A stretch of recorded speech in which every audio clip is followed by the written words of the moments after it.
All right. We are on here this afternoon or this morning with Maiah Wynne, Hello. singer for Envy of None. We're going to be talking about the new album and yourself and a few other things. So just to introduce myself, where are you at right now, too, by the way? I'm in my home studio in Gresham. It's a pretty nice home studio. You can't see, but I have like way too many instruments in this room. Wow. Okay. Well, we're in my home studio in Bethany, which is over on the other side of town. And I thought maybe you were, yeah, because I saw the Facebook live stream yesterday. So I didn't know if you were in Toronto and flew back. Yes. Yeah. Wow. Yeah, so we were in Toronto for that. But we didn't do it actually live. I was in Toronto a few weeks ago, and then we did the interview, and then they edited it and stuff. It's a trick of the internet. Yeah. I was wondering because I was like, man, they got all those like the editing and stuff and like live. I was like, wow, we got quite a crew going on here. But okay, well, anyway, a little bit about myself. So my name is Ragon Linde, and I live in Portland, and I am a musician. I perform solo and kind of like yourself, do all my own instruments and engineering and DIY, the whole thing. And then I also play drums in an ambient doom surf metal band called Duder. Cool. And I also host this show for Shady Pines Radio called the Prog Hour. And on that, we kind of explore all things related to prog rock and jazz rock fusion. So thank you for doing this for our show. Of course. And I've got my Shady Pine swag on here today. Nice. So before we get started, I just wanted to ask you, your loyalty, being a Portland person and stuff like that. So if I send you a link to vote for Shady Pines Radio for the Willamette Week Best Radio Station, would you go in and? Of course. All right. Yeah. You passed the first test. No kidding. Right. All right. Well, I'll definitely do that after we get done here. And if we have time, I may get you to record a little bumper for my show too, but I'll give you the line later. So we'll get I to am that. your puppet. Just all right. Okay. Well, so I guess, since we're both Portlanders and everything, what are your top, I don't know, 3, 4, 8, no, not really that much, but top things you enjoy about living in Portland and the Pacific Northwest? Ooh. That's a good question. I like the trees a lot. That's probably a number one for me. I'm a big fan of trees in general, so that's a top point for me. But I love the music scene here. It's really great. The music community is so vibrant. There's so many people, and there's such an incredible array of talent in Portland and the Portland area. I also love just how passionate people are here. I think it's palpable just how much people care about things. They care about the things that they believe in. They care about their art. They care about the world. They care about the earth. People here they care a lot, and they're passionate about things. And I really appreciate that in people. And there's a lot of people here that I can just talk to about things that I'm passionate about as well. Yeah. So it's nice. I also really love the farmers market and just how many great community things there are here. There's so many community events and people out doing things, and there's so much to do and so much to participate in, and I love the amount of dogs here. I'm a big dog fan. There's a lot of great dogs in the Portland area. Do you have any? I do. I have a cattle dog mix. Yeah. She's a sweetheart. But I adopted her here, and she's the best dog in the whole world. It's great.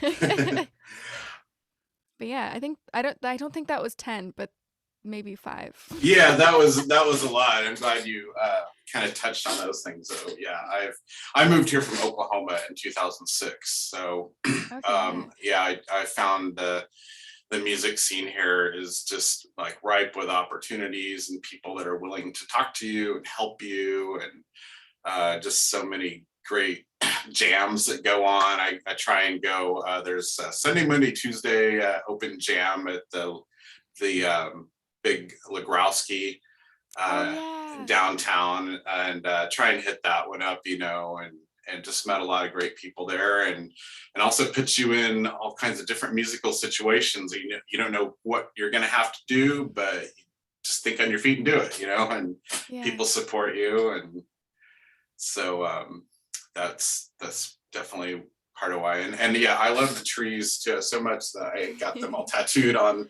my arm up here. So that's commitment. I like that. Yes. So yeah, what are some of the local artists and stuff that you follow? And one thing that came to mind in listening to your music, one, you being from Portland, and also just a similar vocal style and also production treatments with the band Joseph. And I don't know if that's someone you follow or really. Yeah, I've listened to some of their music. I haven't met anybody in that band, but I did listen to one of their recent singles and really enjoyed it. So yeah, I appreciate that comparison.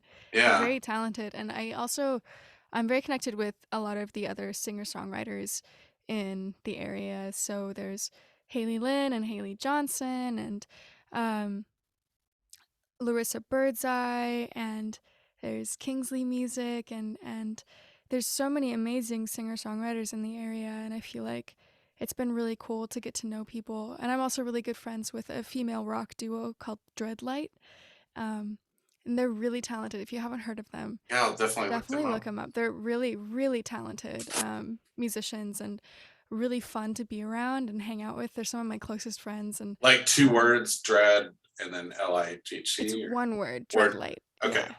Yeah, it's cooler than 2 words. Yes, it is.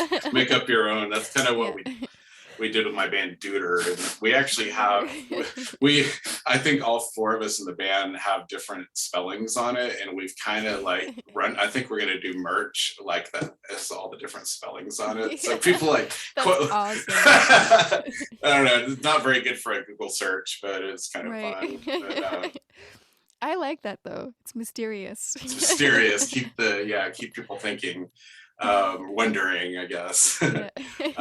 Another female singer-songwriter I follow a lot is Laura Veers. I don't know if that's somebody.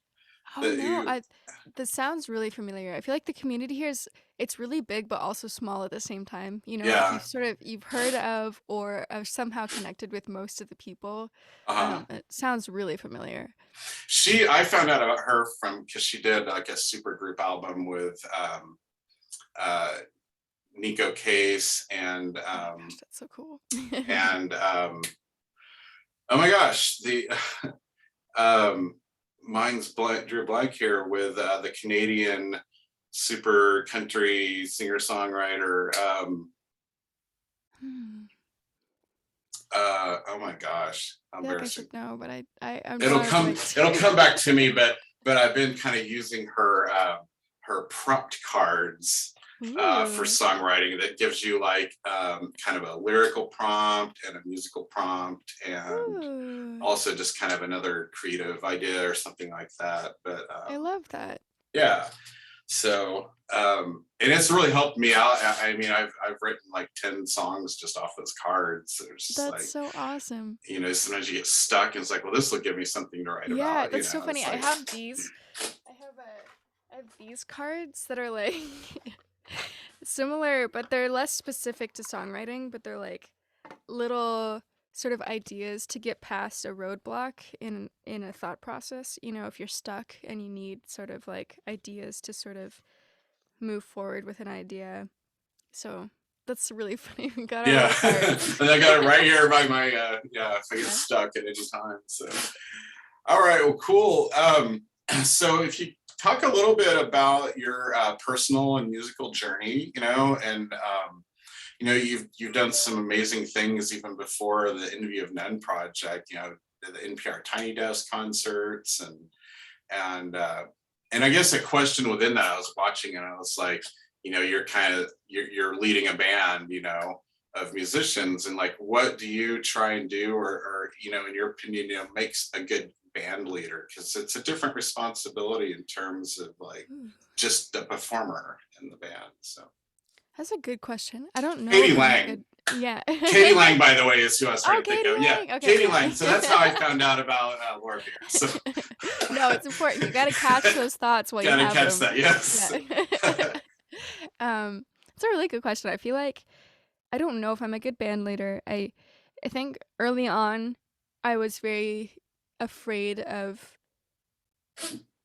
being honest or possibly hurting people's feelings, or like, I was super timid and afraid to sort of lead, I think, for a long time. But I've gotten better at that, and I feel like I've gotten better at like, but just being positive, I think, is a really big thing, and being really positive, and being open to ideas and contributions from other people, and not being stuck in a specific idea of what something needs to sound like, because everybody's going to have their own ideas, and you never know where something could go, and it could be really cool, especially in a live setting.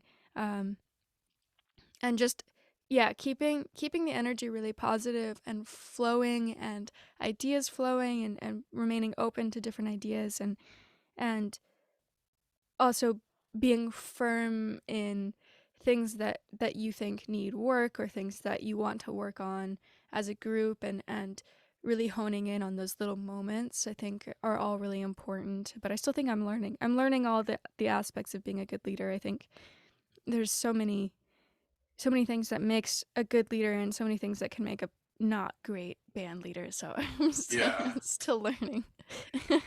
Yeah, it's tricky, and something that in my band I kind of like that, because I just show up and play drums. I mean, I contribute with musical ideas and things like that, but John Chandler, our guitar player, takes care of like honing our sound, and he Yeah, has a very clear vision of what he wanted even before he found the rest of us that are in the band. So that's great. it's nice to Yeah, have that. But then when you having a flip clear that, vision is good. and you're the person, people are looking at you, it's like definitely can be terrifying. But I think what Yeah. you said, as far as just at all times keeping it positive, to me Yeah, is and just like, enjoying it. I love the process. I especially love coming up with cello parts with my cellist, and sort of working through those string arrangements is really fun. And just hearing how different a song can sound with different band members and different mhm, instrumentation is really, really exciting and fun for me. And um, I definitely get a lot of ideas. And it's really, really important to have a plan for most of the songs going into it. That is a, yeah. a really good point. So yeah, and I don't know if you found this too, when you record and do all your parts yourself, and then if you perform either solo by yourself or with a small group, how do you narrow it down and like, okay, I've only got either just me, and I can maybe do a little looping or some effects or something, but I can't create like all these other parts on the fly. Yeah, yeah, it's really funny that you say that, because I do try. Like, I play drums with my feet, and I I'll saw that. sometimes I'll play up to 4 instruments at the same time, which is really ridiculous. Honestly, it's really ridiculous. And I think there's something to be said about just having a song be an instrument and a vocal, and just having that raw and simple performance of a song can be really powerful. And sometimes I think I hide behind my instrumentation, and I hide behind my instruments. Um, so I'm trying to get better at just like being vulnerable and letting myself just be an instrument and a voice sometimes. Hmm. Um, but I'm also exploring other ways, when I am doing solo shows, how to create a fuller sound, how to incorporate maybe some backing tracks in certain songs, but also supplementing with real instrumentation, maybe looping, maybe doing Hmm. some different things. But there's so many possibilities. It's kind of overwhelming Yeah, sometimes. I did my first live performance at Kelly's Olympian back in February solo, and it was my first time. I did a couple live stream things during the pandemic, but that was my first like gig since Yeah. December 21st, 2019. So it was like getting back in that mindset of like, okay, what's all the stuff I need to bring, and how does this effect processor work again? Because I Hmm. haven't used it, and all those kind of things. But it turned out really Yeah. well. It was very invigorating, and it was just it reminded me just the energy that you get from those people right in front of you. You know, is Yeah. there's nothing else like it. It's true. It's so powerful. And it just fills you up and you get into the moment and it's such an amazing feeling. And I love Kelly's Olympian. It was the first place that I performed when I moved to Portland and I think I was 19 and I couldn't really stay in there to watch the other people at the open mic because I wasn't 21 yet. Oh right. And so they had to, they escorted me to the stage.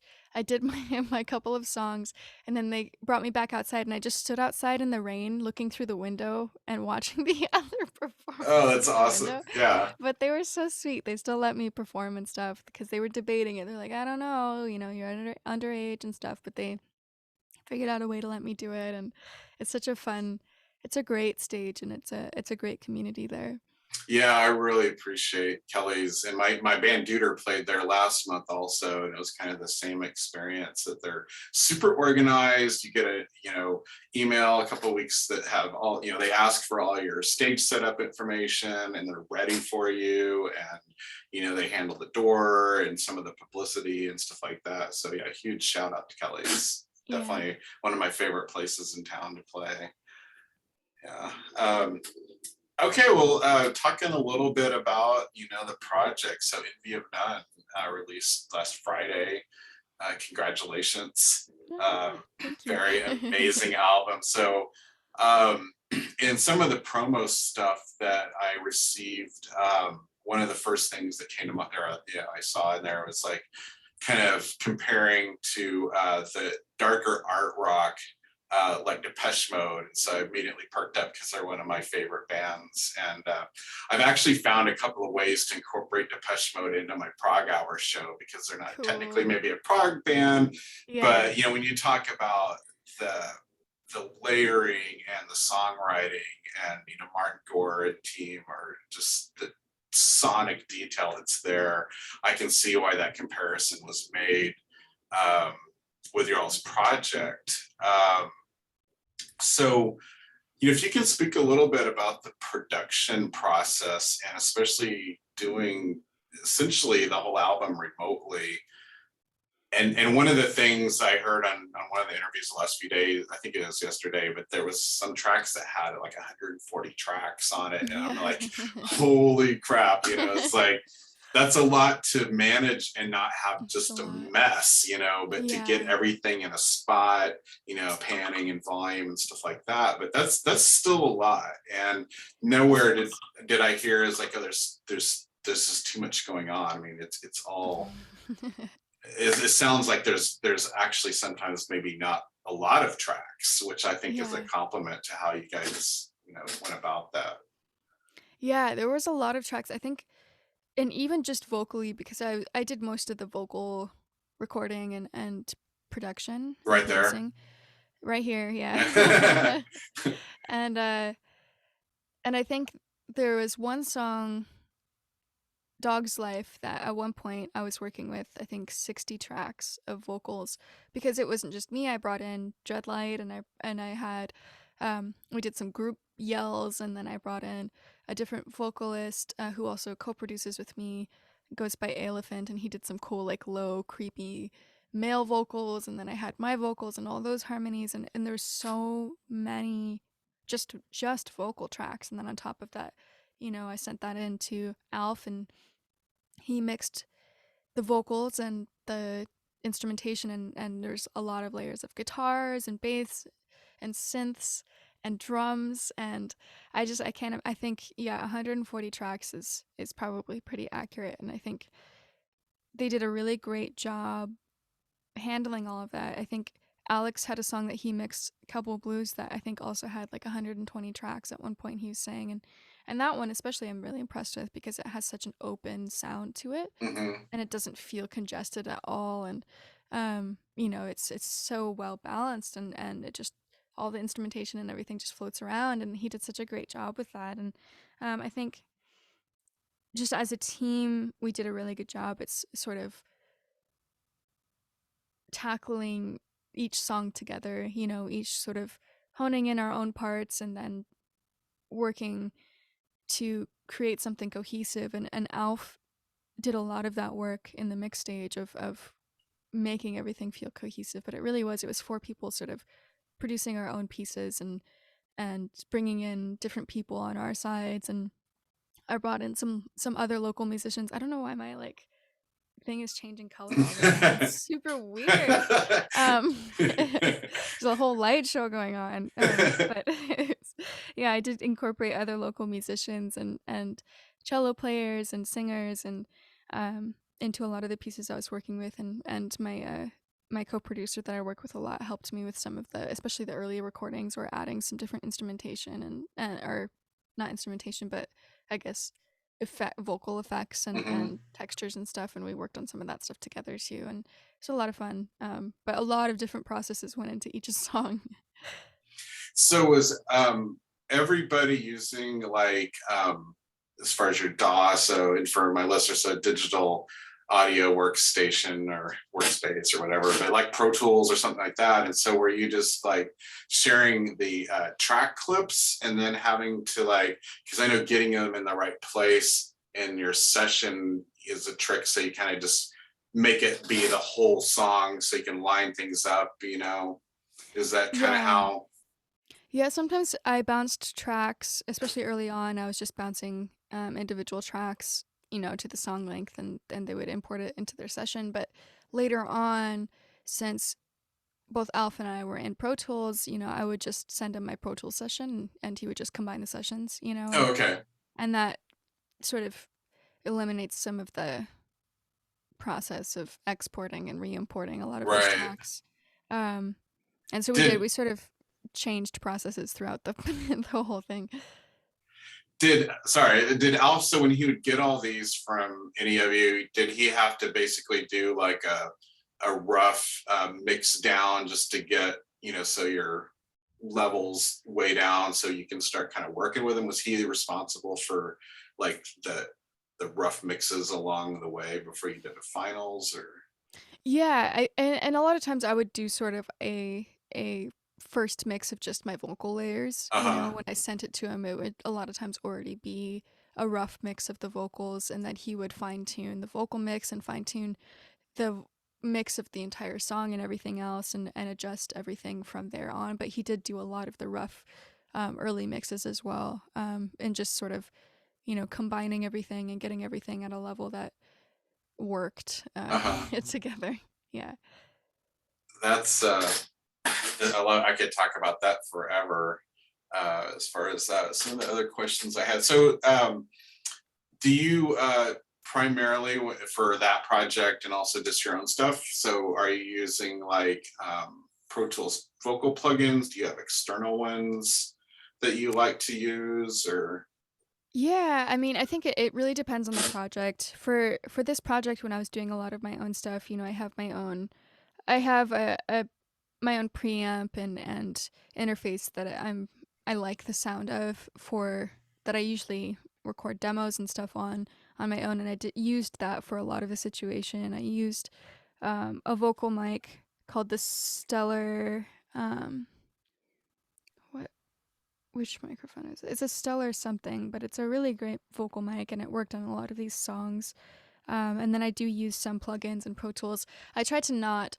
I did temporary effects for my vocals, knowing that Alf would want to make a lot of those choices in the mix. So I mostly did like temporary effects that were native to Pro Tools, the basic sort of reverbs and distortions, and just to give an idea of what I wanted for the vocals, knowing that he would sort of do his own thing on it. Or a few of the songs with my co-producer, we went through and did a lot of very specific kind of vocal effects with, and he's a lot more plugins than I do, that we got to play around with and mess around with stuff. And he's got a lot of plugins and a lot of really cool ideas for specific kinds of effects, and like almost robotic sounds at times. And we definitely had a lot of fun with that, with a lot of different kinds of plugins and effects. But yeah, it's always different. And I did mess around with, on my end, a lot of times I would pitch my vocal an octave lower to give more texture to my Mm. voice sometimes, you know, so I would add different sort of notes that I wouldn't naturally be able to reach. You know, I would record my lead vocal and then I would record it again and then pitch shift it an octave lower Hmm. and give it just a kind of That's a creepy great idea. texture. I Yeah. like that. And I Yeah. assume, are you consider yourself a soprano then, as far as like your vocal range, or? Yeah, I think I'm sort of mezzo soprano, but I do have I have some range in the alto depending on how my voice is feeling or sometimes if I eat spaghetti before I sing, I can sing lower. So you know, you never know, I've but got I I've found that if I write before I, because I'm a baritone, but if I, I can sing bass notes if I need to, but yeah. right before those, it's just a matter of like shifting my weight back onto my heels, and somehow that like triggers just Yeah. enough in my abdominal area that I can just like drop into that note, you know. But Totally. I'm it's easier for me to hit lower notes if I'm sitting versus if I'm oh, standing. really? Yeah, and I can do a little bit of a lower thing with my Uh-huh. voice. It's still very limited, but Yeah. I do think there's a lot of tools now to sort of manipulate and do some cool textures and low weird things that Hmm. I wouldn't normally be able to do with my voice, which is pretty cool and fun. If you were to like go play a gig tonight or something, do you have like a vocal processor that you work with live that just kind of gives you some atmosphere or anything like that that you like? Yeah, the TC Helic Helicon? Is that right? It's just a vocal processor pedal that does reverb, and I have one that also has a harmonizer in it that you can engage and put your instrument through, so it'll sort of find harmonies that go with the chords you're playing, which is pretty cool. Um, but I'm a fan of a nice EQ and reverb on my voice, especially live is Mhm. so helpful. I just ordered, speaking of TC, their the Hall of Fame 2 reverb effect, which has got some really dank um, things that it will do. You know, it's mainly for guitar, but Cool. it's my first time I've used their stuff, and so uh, I'm excited to get that and maybe try out some of their other. I'm kind of going through a gear re-upheaval right now, as far as just like, you know, it's just getting back into playing live, and I've just got stuff I'm so used to, and I was like, it's time to like, there's so many products Yeah, out there, it's like overwhelming, totally. right? I'm in the It's, same boat. I'm trying to sort of try new things and see what's out there and see the new sort of tools that are available. Um, I just got a microphone. We just got it for the studio. It's a copper phone, and it has a very old timey, you know, telephone vocal effect. mm-hmm, And I've been thinking about using that live too for certain moments and certain effects. And I used it in some of the songs on the record as well as a yeah, texture, you know, in addition to things. And it's just it's a cool, naturally affected vocal microphone, which is pretty cool. yeah. That's awesome. I love how experimental you are and just trying to find new things. And, you know, being in a project like that with, you know, people that have been in it, you know, to be able to not just be a role player, but come in with that kind of creativity and ideas and things like that, not being afraid to, you know, put those out there. It's like a really commend that. So, Thank you. yeah. Well, let's see here. Enough on plugin effects. So, um, talk about, so I guess being solo, or you know, the work you're doing right there in your studio. So, talk, you know, a lot of times I'm sure you find yourself, you're the engineer, you're the performer, and you're the producer all right there in your head, and you're having to deliver all that. You know, talk a little bit about what that process is like. Do you, and I guess, do you enjoy that versus just being able to go into a studio and perform, or? I do, and I really, you know, I've done both. I've been in a studio just as a performer, just as a vocalist, where somebody else is engineering and somebody else is sort of producing, and it's a little bit more challenging for me because I work out a lot of my vocal ideas really well when I'm just working by myself and I'm just recording ideas and I'm in a flow and I have all of that, I guess, control of things, and I can just easily, okay, I'm gonna do this, and I'm gonna bounce around to different parts of the song and try this different idea, and I can just be in that creative flow without interruption and try different ideas, and I feel like the best results come out of that as far as vocal harmonies and textures and layers and creating outside of the box. Whereas in a more formal studio setting where I'm just singing and trying to come up with harmonies, it's a lot more challenging on the spot. It's a lot more challenging when I can't bounce around the song and I can't really, I'm not the person clicking the mouse, and it's sort of like, oh, well, can we go back 10.5 seconds earlier and try this one thing, and then you listen to it back and then you're not really sure about it, and it's a much slower process. So I think from what I've learned is that in the future, because I still, I really enjoy working with Troy, who is my co-producer and stuff, and I do really enjoy the ideas that he has. And so I think in the future, our process is going to more be where I do the lead vocals with him, and we use better microphones, and that we have a much better signal, audio chain signal. We have a Burl interface that we got that's just amazing and sounds so good, and we have some really nice interfaces in the main studio. And so, with him, what we're going to do is like do the lead vocals and instrumentation through the main studio gear together, and bounce ideas back and forth. And then when I'm doing backing vocals and coming up with ideas and demoing out, I'm back in this space, and I can just be in my creative flow and add all of those textures and produce that part of the vocal without having to like interface between people, and so it's different. It's just a different flow, and I'm learning and growing and getting better in my processes, and I've been taking music production classes, and it's really sort of opened my tool set, and I've learned so much, and I have so many more paints, that I can paint with now, and it's really cool to be able to apply all of the things I've been learning to my music. And yeah. Where are you taking those? I've been doing Berklee online. Okay, yeah. Yeah, which is really exciting, and they have some really great online classes. They have a really great online program, which is nice because I've been traveling so much. I was just in Montana filming a movie for a month, and then I was in Toronto before that, and I've just been all over the place the last year. So it's been nice to be able to sort of tune in and do my classes from wherever I am.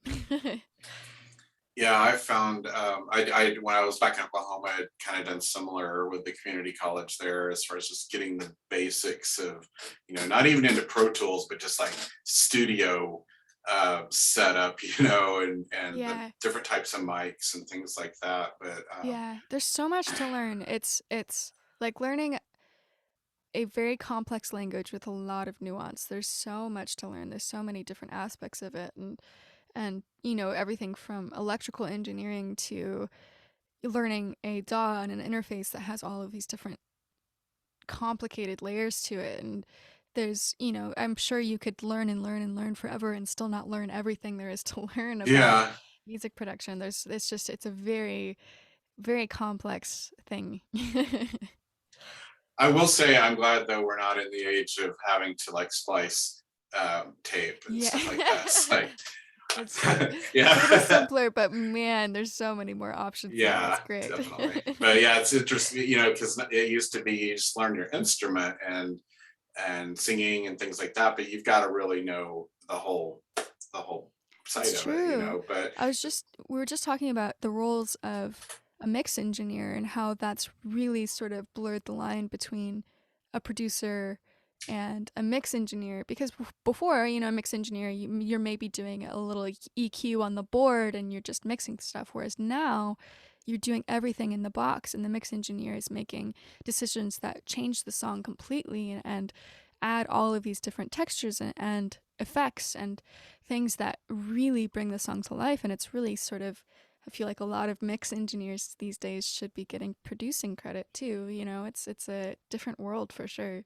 When I have worked with them, I have generally given them production credit on mine because it's like they really did essentially bring the song to life, and but I had a lot of hours sitting behind people watching them, Yeah. which helps because I It does. copy, and I'm like, I Yeah. think I can, because I would record everything on my own, would make all my mistakes and everything, and then watch them go Right. fix them and stuff. It's like, but having that humility to say I did the best I can, but I can do better, and I'm gonna pay attention, So, well, speaking of humility, so I would talk just a little bit about Alex Lifeson here. So obviously, he can do shred solos and rely on his guitarmanship to do any project he wanted. But I think the thing that's always set him apart is his humility as a person and his ability to serve the song first. I've heard him say many times.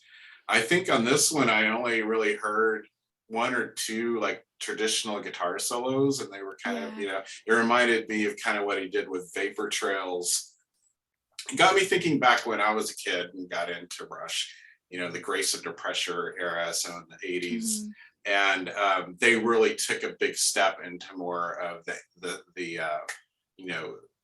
textures and getting into keyboard and stuff like that. And a lot of, of the fans at that time were like, oh, why are they doing this? It's ruining it and stuff like that. And I was like, but I really, to me, I was like, well, they wouldn't have continued on as a band without having the courage to make the shifts and keep exploring and things like that.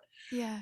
But I don't know, how did you see him kind of grow and continue to, work his craft after all these years with this project?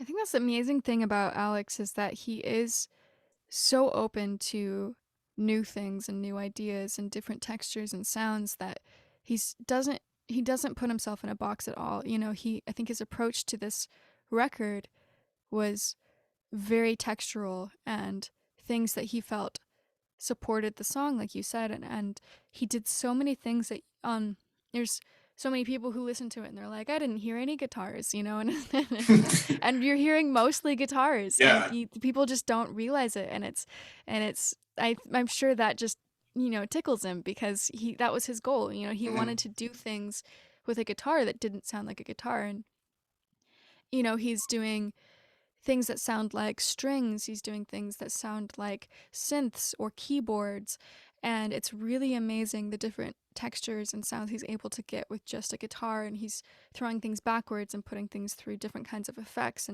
and he bowed the guitar on a few songs, and he's doing so many incredible things with his instrument that really, really attest to his musicianship and his skill as a musician. And what I love too is that one of the songs that I wrote on the record, which is Old Strings, originally, when I sent it, it was more towards this sort of folk rock pop side of things. And I first sent it, and Alex sent me a banjo track. He played the banjo on it, and it was perfect. And I loved what he did on it. And Andy sort of reined us in, was like, guys, this doesn't sound like it should be on the album. It's not the right genre. Let's make it more synth. Let's make it more, Envy of None. And so we changed it after that. And I'm still gonna put the more folk version on my record. Excellent. His banjo is so cool, and what he did on it is so cool. And I loved that. And that was one of my favorite moments working with him, was just seeing that he's so unopposed to doing things outside of his normal genre, and just happy to do whatever he felt like fit the song. And he did banjo, and he did mandala and some acoustic guitar stuff that was really beautiful. And I really enjoy that about him. He's just so open to different things. He doesn't have an ego about anything. He's just kind and excited to make music, and it's been really fun working with him. That's refreshing. That's one of the things I've always enjoyed about getting to know him through interviews and things like that. That's different than a lot of people that get to that level. So I even think I heard him doing some slide guitar, which I'd always kind of been one of the things that I felt he never got to in any of his previous like Rush work or anything like that. I was like, cool, man. He just hadn't gotten around to it, yet. But he got it. He totally did slide guitar. He did so many amazing things on this record. It's really, really incredible. Well, let's see here. Talking about some of the songs, I love Liar and all the variety of the layering. We've been talking about that, along with a very heavy guitar riff. I think right now, Look Inside is my personal favorite on the album. I love the slow waltz feel and those powerful lyrics. So Ripples of Rancor and Phantoms of Pain. I mean, I think Neil Peart would be touched Stephen by a lot. Yeah, that whole song, but that one was one that just really, that line stood out to me. Can you talk a little bit about that song and just what was your inspiration for that? Thank you. Yeah, I feel like I'm really especially happy with the lyrics in that song, and I spent a lot of time, especially on that second verse. Um, and I think, when Andy first sent it to me, it was pretty sparse. It didn't have a lot of instrumentation going on yet. It was just sort of this heavy bass riff and these very sort of slow moving drums. And it was funny because early on, Alex and I didn't really like it, or like not sold on the song. But once Alex started adding these really amazing guitar textures that added a lot of rhythm to it, and added a lot of that underlying rhythm to this sort of slow groove, and it really brought that song to life. And I started to do that with the vocals as well, and sort of supplement with these sort of rhythmic background vocal parts that just sort of supplemented that gritty, grueling sort of Mm-hmm. slow moving instrumentation on top. And Andy Is the had done, underlying bass, distorted bass right there? yeah, That's the yeah, okay. yeah, I thought and so, that's but then yeah. yeah, and that's all Andy, and he really he ended up doubling the bass and adding distortion to it. It's super thick and like Mm-hmm. just grabs you. And it Yeah, turned out really cool, and he did a great job with that sort of like meaty low end yeah, texture. And but when he first sent it, it was a pretty sparse instrumental, and it was just, I didn't have any lyrics to go off of yet. It was just the song title was called Look Inside, and to me, that in combination with the instrumentation reminded me of sort of introspection and trying to work on the worst parts of yourself, and how grueling that can be. It's a slow and sometimes painful process, and I think that's what inspired me in that song lyrically, and where I sort of took it. And I'm at a point in my life where I'm trying to grow, I'm trying to learn, I'm trying to be better, and sort of address some of the hardest things in my life, and grow, and that can be painful and grueling. And I think that this song really touches upon that feeling really well. It's kind of like a sludge in a way, but in a cool way, and it's dark and spooky and mm-hmm. moody, and it's like, you're gonna find, like, I'm gonna look inside myself, and I'm gonna find all of those things, and I'm not gonna look away, and I'm gonna keep working on those ugly sides of myself until I am better, until I'm growing, until I'm I'm gonna be really brutally honest with Yeah, myself. And that's sort of that that second verse, especially. It's, especially with, we've all gone through different kinds of trauma in our life. We've all gone through different kinds of pain and different kinds of things that are hard to look at times and hard to address. And we all have those different kinds of emotional scars and physical scars and things that we're working through and trying to heal from. And I think that that's sort of where I went with that second verse, especially, awaken the monster I've already slain. And it's that sort of, it's that metaphor of, when you're trying to maybe break bad habits, it's not something that fixes itself overnight. You don't just say, oh, I'm going to stop doing this, and then it happens most of the time. It's something that you have to keep working on, and you have to keep trying for, and you have to keep, slaying that dragon over and over again. And so that's sort of, I don't know, that's the heart of that song for me, especially.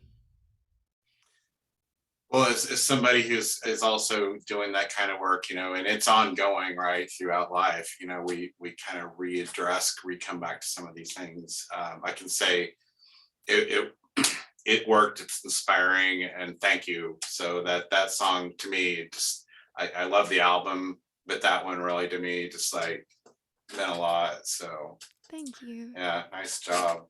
Um, okay, so I guess kind of wrapping up here, but maybe to speak a little bit to, I see some of the things, even talking, about Alex trying to make, guitars not sound like guitars, and I've heard that's like one of like Saint Vincent. That's one of the things she tries to do is the same thing, and it's another musician, performer, and stuff that I really look up to, and things like that. But as far as like women in music and you know, I kind of use the word prog music loosely because I think there's a lot of things. The boundaries get all blurred and all that. So, Of course. and it doesn't. But yeah, just what do you have to say as far as for other women that are working in music and trying to build their careers and things like that?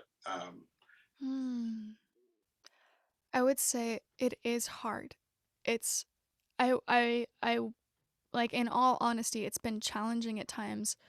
All of the processes, I think there's a lot of bias against people who are young, but there's also a lot of bias against women that's so ingrained in the industry sometimes, and it can be super challenging, even in ways that people don't really realize. They've just been a part of this sort of system for so long. They don't know all of the biases that are so ingrained into that system, and it can be challenging. It can be really hard, and I think you can lose momentum really easily, in that sort of, especially in the world of music production, and I think there's a lot of barriers that you'll probably have to face, and it can be really hard sometimes. But I think there's something really cool about pushing through that, and really cool about finding a way to create your art and showing the world the beautiful things that you can create, um, and finding your strength in that. And I do think that things are changing, and things are getting better, and we're sort of more aware of things now, and I think that there's just a lot of things that are changing for the better, and I'd say just stick it out and know that all of that hard work is so worth it. And yeah, stay hopeful, I guess is what I would say. Thank Yeah. you.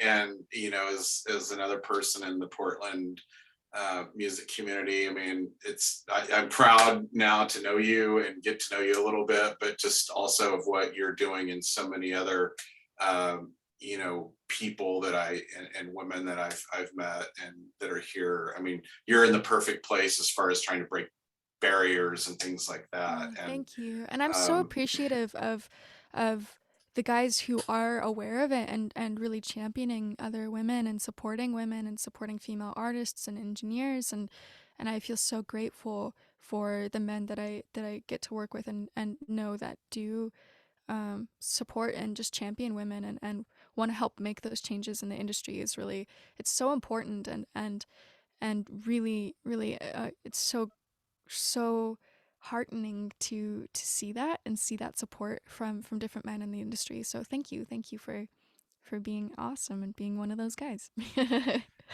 I'm actually genderqueer, so Oh, I'm so sorry. that's okay. I didn't make that clear in any of our communication Yeah. beforehand, but I just say that as I wouldn't feel comfortable saying that in many other places No, other but than please being tell me. here.